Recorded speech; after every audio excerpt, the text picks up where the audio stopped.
Bien, maintenant que nous avons déterminé cette force résultante qui s'applique sur la paroi plane et oblique, nous allons voir quel est le point d'application de cette force résultante. C'est ce qui fera l'objet du paragraphe suivant. Alors, pour calculer le point d'application de cette force, d'accord, cette force-là, nous avons estimé la force résultante qui s'applique sur cette paroi-là. Maintenant, il faut chercher où s'applique cette force, c'est-à-dire le point d'application de la force. Alors, pour ce faire, le point d'application de la résultante des forces de pression est appelé centre de poussée. Sa position s'obtient en prenant le moment de la force résultante est égal à la somme des moments des forces élémentaires par rapport à un point ou à l'axe X, ce qui se traduit tout simplement par l'expression suivante. ZP intégrale de df est égal à l'intégrale de ZDF, avec f bien sûr, c'est ρ gz fois ds.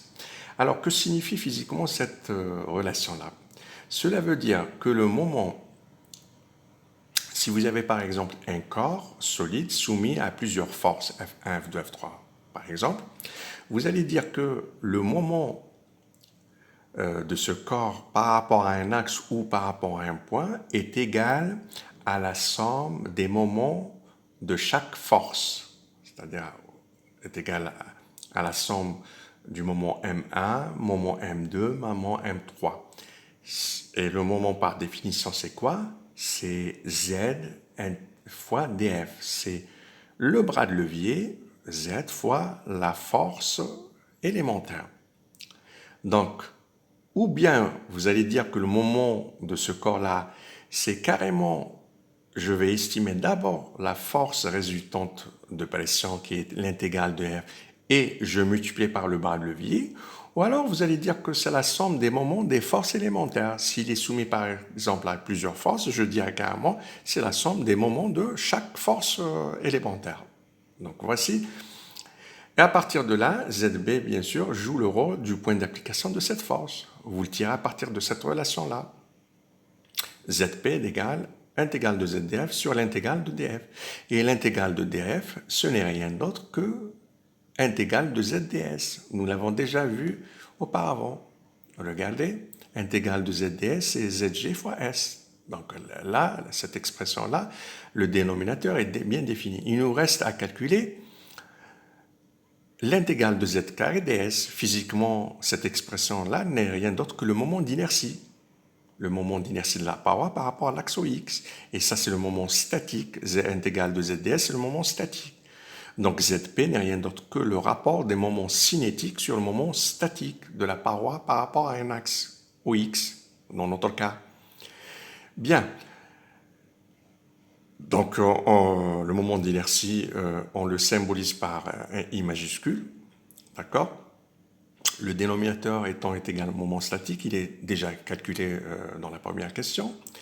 Alors, Zp finalement, c'est quoi? C'est carrément le moment d'inertie de n'importe quel système, qu'il soit linéique, surfacique ou volumique, c'est égal toujours par rapport à un axe quelconque.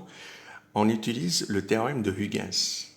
Qu'est-ce qu'il dit le théorème de Huygens? Il dit que le moment d'inertie par rapport à un axe quelconque n'est rien d'autre que le moment d'inertie passant par son axe de gravité et augmenté de la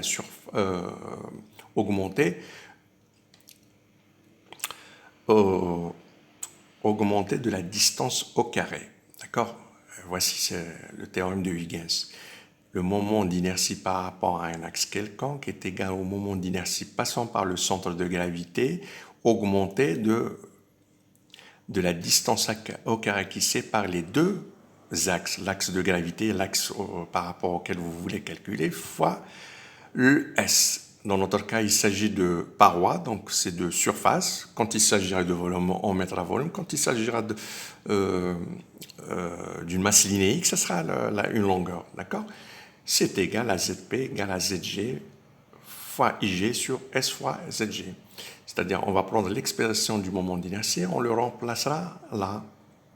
Donc, dans l'expression R, vous remplacez le moment, vous divisez par ZGS et vous obtenez cette expression-là. Voilà.